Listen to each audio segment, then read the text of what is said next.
आता आपण आता एक खूप अशी छान अशी टूर घेऊन आलो कैवल्याच्या प्रवास वर्णनामधून. आणि आता आपण तुम्हाला माहिती आहे, आज आपला देश एवढा मोठा आहे. आपण काश्मीर पासून कन्याकुमारी पर्यंत आपल्याकडे सगळे ऋतू आपल्याला बघायला मिळतात. एवढं काही बर्फ आहे, वाळवंट आहे. किती छान आहे की नाही आपला देश. पण मला सांगा, हे स्वातंत्र्य आपल्याला जे आहे की आज आपण कुठेही फिरू शकतो, मनासारखं वावरू शकतो, हे कुणामुळे मिळालंय बरं? ते म्हणजे जे जेवढ्या सगळ्या मोठ्या सगळ्या क्रांतिकारकांनी आपल्यासाठी एवढं छान कार्य केलं, एवढं त्यांनी आपल्या प्राणांचं बलिदान दिलं, त्यांच्यामुळे आज आपल्याला हे सगळं सुख भोगता येतंय, बरोबर की नाही? आणि अशाच क्रांतिकारकांचं स्मरण आपण नेहमी आपल्या स्वाध्यायांमधनं करत असतो. आणि असंच आज आपण एका क्रांतिकारकाची माहिती घेणार आहोत. आणि ते म्हणजे आद्य क्रांतिकारक वासुदेव बळवंत फडके. माझे स्लाइड्स दिसत आहेत तुम्हाला सगळ्यांना? तर आता नुकतंच 4 नोव्हेंबर रोजी त्यांची जयंती झाली.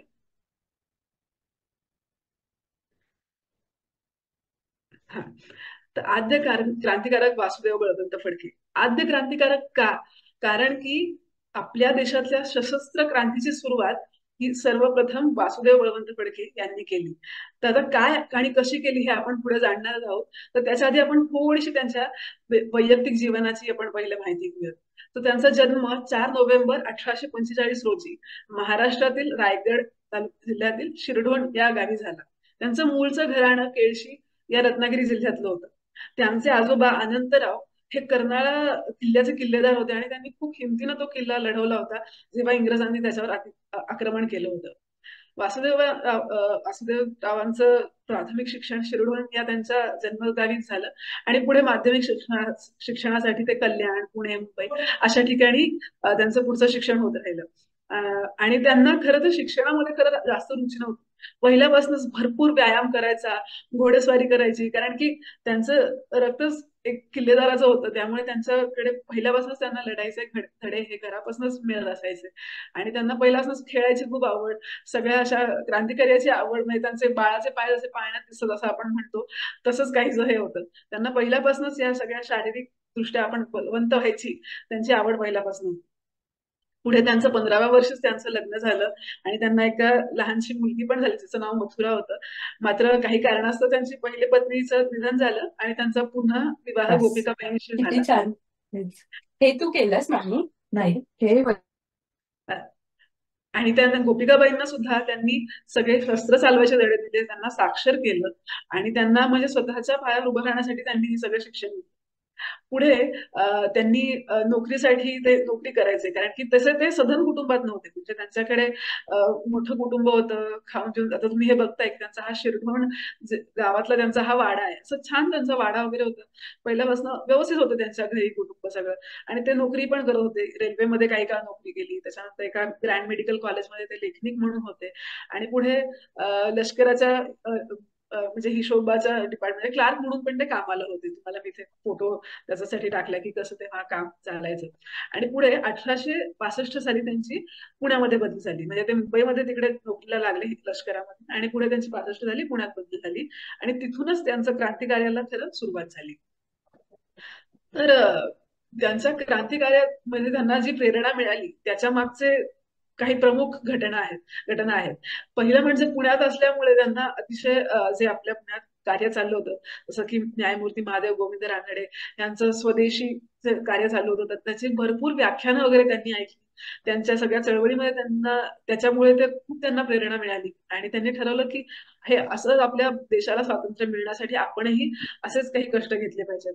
आणि तसंच त्यांनी पुण्यामध्ये क्रांतिकारकांचे क्रांतिगुरु म्हणून लहुजी राघोजी साळवे जे वस्ताद ते कुस्तीचं प्रशिक्षण द्यायचे, त्यांच्याशी त्यांचा संपर्क आला आणि ते त्यांच्या बरोबर त्यांच्या आखाड्यात जाऊन कुस्ती शिकणं त्यांना असंही पहिल्यापासून आवड होती. आणि तसंच ते त्यांच्याकडे अजून प्रशिक्षण घ्यायला लागले. आणि ते खरं ते दलित बांधवांना सगळ्यांना सुदृढ करायचं आणि त्यांना प्रशिक्षण द्यायचं त्यांचं एक मेन कार्य होतं. तर त्यांनी वासुदेव बळवंत फडक्यांना सुद्धा असाच उपदेश केला की तुम्ही या सर्व मागासलेल्या ज्या जमाती आहेत, जाती आहेत, त्यांनाही स्वातंत्र्य लढ्यामध्ये सहभागी करून घेतलं पाहिजे. आणि अजून हे सगळं म्हणजे हा सगळा इम्पॅक्ट त्यांच्यावर होतच होता. ही सगळी जे काही चळवळ चालू आहे, छोट्या प्रमाणात का असेना हे जे काही सगळे विचार त्यांच्या आजूबाजूला कायम फिरतच होते. पण एक मुख्य घटना अशी त्यांच्या आयुष्यात झाली ती म्हणजे त्यांची आई खूप आजारी होती आणि ते इथे पुण्यात म्हणजे त्यांची आई शिरढोणला त्यांच्या गावी म्हणजे कोकणात होती आणि त्यांचं पुण्यात मध्ये वासुदेवराव हे नोकरीला होते इंग्रजांच्याकडे क्लार्क म्हणून आणि तेव्हा काय झालं त्यांची आई खूप आजारी होती त्यांना खबर मिळाली आणि त्यांनी सांगितलं की मला रजा हवी पण इंग्रजांनी काही केलं त्यांची रजा अप्रूव्ह केली नाही त्यांना रजा दिलीच नाही त्यांची आई खूप आजारी होती त्यांनी खूप मिळवण्या केल्या हाँ सिनियर लोकांपर्यंत ये वरिष्ठ ऑन करा लोकांपर्यंत ते सांगायचं स्क्रीन ऑन करायला त्यांनी सांगितलं कोणीतरी बोलतंय थोडं तर त्यांनी खूप त्यांना विनवण्या केल्या वरिष्ठांपर्यंत त्यांनी रिक्वेस्ट केली की मला जाऊ द्या माझी आई खूप आजारी आहे मला भेटायचंय पण त्यांनी काहीच अप्रूव्ह केलं त्यांना अजिबात सुट्टी दिली नाही आणि शेवटी ते म्हणाले की नाही मला माझ्या आईला भेटायचंच आहे असं म्हणून ते त्यांच्या गावी पोहोचले तोपर्यंत त्यांची आई देवाघरी गेली होती त्यांच्या आईची साधी त्यांना तर जसं आपण बघितलं की त्यांची आईची भेट झाली नाही आणि त्यामुळे त्यांनी असा दृढ निश्चय केला वासुदेव बळवंत फडके यांनी दृढ निश्चय केला की जर जर माझ्या आईच्या बाबतीत मी माझं कर्तव्य पार पाडू शकलो नाही पण जी आपल्या सर्व भारत जनांची जी जननी आहे भारत माता तिच्या बाबतीतलं तरी कर्तव्य आपण पार पाडलं पाहिजे आणि म्हणूनच त्यांनी सशस्त्र क्रांतीला सुरुवात केली तर 1857चा जो स्वातंत्र्य समर आपलं झालं होतं जिथे झाशीची राणी नानासाहेब या सर्वांनी खूप मोठं युद्ध केलं होतं इंग्रजांविरुद्ध पण त्या उठावानंतर म्हणजे त्या पराभवानंतर आपल्याला आपल्या देशामध्ये जी सशस्त्र क्रांती झाली असं युद्ध जे पुकारलं गेलं त्याचे जनक म्हणजे वासुदेव बळवंत फडके तर त्यांनी जेव्हा हे सगळं त्यांनी बघितलं की इंग्रज आपल्यावर किती जुलूम करतायत त्या काळामध्ये दुष्काळ पडला होता प्लेग सारखे रोग सगळीकडे पसरले होते आणि तरीही इंग्रज लोक फक्त स्वतःचे खिसे भरायचे लूटमार करायचे अजिबात कुठल्याही लोकांना कुठलीही सोय नाही काही नाही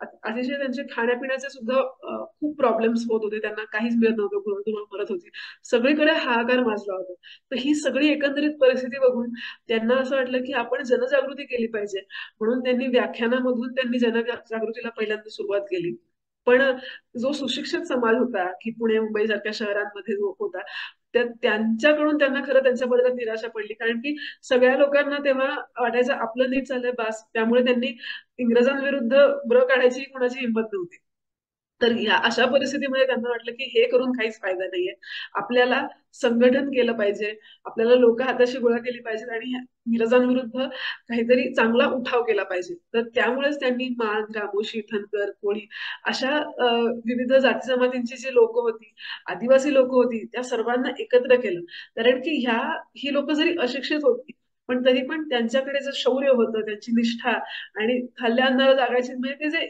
अतिशय इमानदार अशी लोक होते तर अशा सर्व लोकांना त्यांनी एकत्र करून आपल्या डोळ्यात स्थापन केल्या आपली संघटना स्थापन केली आणि त्यांनी काय केलं की गनिमी काव्याचा वापर केला जसं शिवाजी महाराजांनी गनिमी काव्यांनी मुघलांना आदिलशाहीला असं हरवलं होतं तर त्याच गनिमी काव्याचा वापर करून त्यांनी सगळीकडे इंग्रजांचे जे काही ठिकठिकाण होते म्हणजे रेल्वे म्हणा पोस्ट ऑफिस म्हणा जिथे त्यांची मेन त्यांच्या संस्था होत्या जिथे ते कोऑर्डिनेट करायचे सगळ्या गोष्टी तर अशाच त्यांनी अशा ठिकाणावर हल्ला करायला सुरुवात केली जेणेकरून त्यांची सिस्टीम विस्कळीत होऊन जाईल किंवा ते जिथे जिथे त्यांनी जिथून आता सगळे गावांमधनं कर वगैरे वसूल करायचे आणि काही काही जे सावकार लोक होते तर त्यांच्या घरी तो ठेवायचे ते सावकार लोक एकदम श्रीमंत ते त्यांना इंग्रजांकडून त्यांना फेवर मिळायचे म्हणून ते सगळे इंग्रजांच्यासाठी काम करायचे असे जे सावकार होते जे स्वतः जे इतर गावकऱ्यांवर पण जुलूम करायचे आणि त्यांच्याकडे असे साठा होता सगळा पैशांचा धनाचा धान्याचा तर अशा सावकारांवरही त्यांच्या ज्या टोळ्या होत्या त्या हल्ला करायच्या आणि तिथून जे काही त्यांनी द्रव्य लुटलंय जे काही त्यांना धान्य मिळवलंय ते सगळे ते दुष्काळग्रस्त शेतकरी किंवा त्या गावामध्ये वाटायचे त्यांना अन्न पुरवायचे त्यांना काही द्रव्य हवं असेल तर म्हणजे पैसे वगैरे हवे असतील तर ते पुरवायचे आणि तसंच ते इव्हन इंग्रजांचे जे काही जिथे दारुगोळा आहे किंवा शस्त्रास्त्र अशी ठेवली असेल अशा कोठा जर असायच्या तर तिथेही ते हल्ला करून तिथूनही ते सगळं शस्त्रास्त्र घ्यायचे किंवा जे पैसे त्यांचे साठले आहेत त्याच्यात ते शस्त्र विकत घेऊन वगैरे म्हणजे अशा सगळा तो सशस्त्र उठावासाठी जे जे काही हवंय पैसा हवाय शस्त्रास्त्र हवी आहेत असं सगळा तो साठा करायचे आणि ते आपला त्यांचा मेन उद्देश हा होता की अशा आपण खूप सगळ्या टोळ्या बऱ्याचशा गावामध्ये बनवून अशा छोट्या छोट्या संघटना जरी बनल्या तरी असं सगळीकडे बनवून आपण एकत्रितपणे हल्ला चढवला पाहिजे, जेणेकरून इंग्रज सरकार विस्कळीत होईल, त्यांना काहीच कळणार नाही कसं ऍक्ट करायचं, आणि अशा प्रकारे आपण त्यांच्यावर विजय प्राप्त करू. आणि त्यासाठी इव्हन ते हैदराबाद संस्थानामध्ये पण गेले होते, जिथे एक म्हणजे अरब आणि रोहिले हे लोकांकडूनही त्यांना काही मदत मिळेल, जे जे ऍक्च्युली सैन्यामध्ये होते अशा असं. आणि त्यांची दहशत एवढी पसरली होती म्हणून सांगू की इंग्रज सरकारने, कारण की अक्षरशः त्यांना सरळकीपळ करून सोडलं होतं, कारण की ते हल्ला असे करायचे, त्यांना कुठल्याही मागमूसच लागायचा नाही त्यांच्या हल्ल्यांचा ना काही, आणि सारखं इंग्रजांचं सगळं नुकसान होत होतं खूप. त्यामुळे इंग्रज सरकारने काय ठरवलं की जे कोणी ह्यांना पकडून देईल त्यांना हजारो रुपयांचं आम्ही बक्षीस देऊ. आणि ह्यावर वासुदेवरावांनी काय उत्तर दिलं, तर जशी त्यांची पोस्टर लागली होती सगळीकडे शहरांमध्ये, तिथं खाली त्यांनी स्वतःचंही लावलं की जो गव्हर्नरचं मस्तक कापून माझ्यासमोर आणून देईल तर त्याला इंग्रज सरकारने जे काही 50,000ची अमाऊंट सांगितली असेल बक्षीस म्हणून, तर मी 75,000 रुपये देईन. अशा प्रकारे त्यांची एवढी दहशत होती. पण जसं की आपल्या देशाला फितुरीचा एक शापच आहे म्हणू शकतो, तर तसंच काहीच वासुदेवरावांच्या बाबतीतही झालं.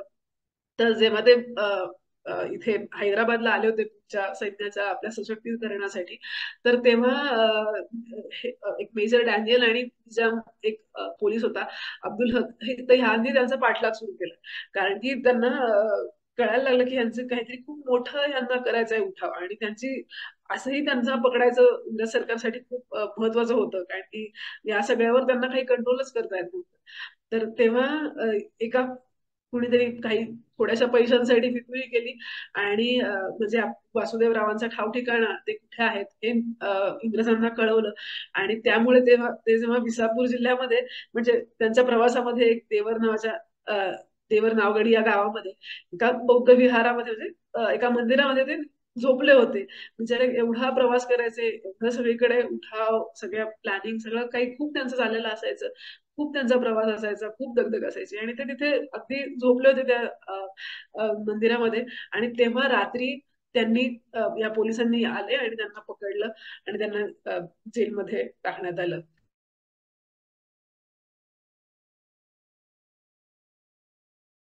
खरं तर आधी इंग्रजांना काय वाटायचं की ह्यांचं काहीतरी टोळी, म्हणजे ह्यांना चोरी वगैरे करण्यासारखं आहे, म्हणजे हे चोरी किंवा धान्य धान्य वगैरे असं गोष्टी त्यांना हव्या आहेत. पण त्यांचं ऍक्च्युली जेव्हा त्यांना पकडलं गेलं तेव्हा त्यांच्या सगळ्या नोंदी बघून, त्यांच्या डायरीमध्ये काही नोंदी होत्या, त्याच्यानंतर त्यांचे काही प्लॅनचे आराखडे होते, तर हे सगळं बघून अक्षरशः इंग्रजांना घाम फुटला की ह्यांचं किती मोठं प्लॅनिंग होतं.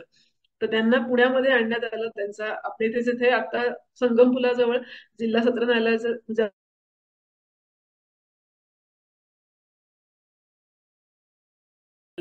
आणि खरं त्यांच्याकडे काही प्रूफ्सच नव्हते इंग्रजांकडे की ह्यांनी काय केलंय, आणि त्यांच्या कारवायांसाठी, त्यांच्यावर कारवाई करण्यासाठी. पण त्यांच्या ज्या डायरीमध्ये ते क्लार्क असल्यामुळे त्यांना सगळं हिशोब लिहायची सवय होती, त्यामुळे त्यांनी स्वतःच्या डायरीत ते कायम सगळ्याचं नोंद ठेवायचे, आणि त्याच डायरीनं त्यांच्या विरुद्ध पुरावा इंग्रजांनी तो सादर केला आणि त्यांना पुढे काळ्या पाण्याची शिक्षा फरमावली. आणि तिथे अतोनात त्यांचे हाल करण्यात आले. तुम्हाला माहितीये काळ्या पाण्याची शिक्षा म्हणजे अंदमानच्या बेटावर ज्या तुरुंगामध्ये त्यांना टाकलं जायचं क्रांतिकारकांना, आणि तिकडे त्यांचे खूप खूप हाल करायचे.